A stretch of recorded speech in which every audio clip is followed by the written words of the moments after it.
Isang away ng tatlong magkakaibigan ang nauwi sa pananaksak. Nasugatan po ang isang bading sa lungsod ng Pasay. Pinalayas daw ng biktima ang mga sospek dahil sa manoy pagdodroga. Nakatutok si Von Aquino. Nagmula sa kalangitan, lumagapak sa kalupaan, narito na sa inyong harapan ang nag-iisang diwata na mukhang kawatan.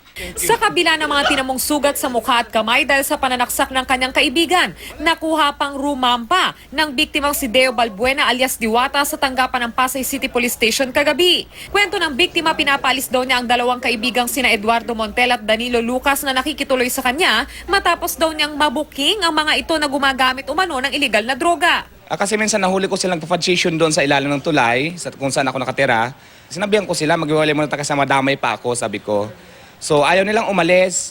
Nagalit daw ang mga suspect hanggang sa magkasakitan silang magkakaibigan na nauwi sa pananaksak ni Montel sa kanyang mukha gamit ang cutter. Ako po yung kaaway muna, so nagbuno po kami sa ilalim ng tulay. Hindi niya po ako kinaya kaya bumunot na po siya ng sandata. Tumalon po ako sa tubig.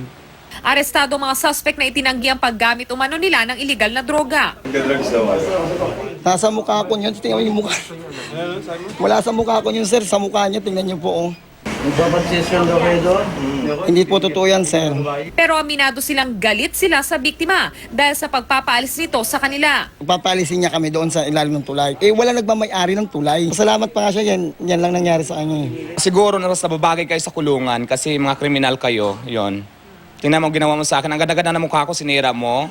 Maharap sa reklamong attempted homicide si Montel habang illegal possession of bladed weapon naman ang kakaharapin ni Lucas. Von Aquino, Nakatutok, 24 Oras.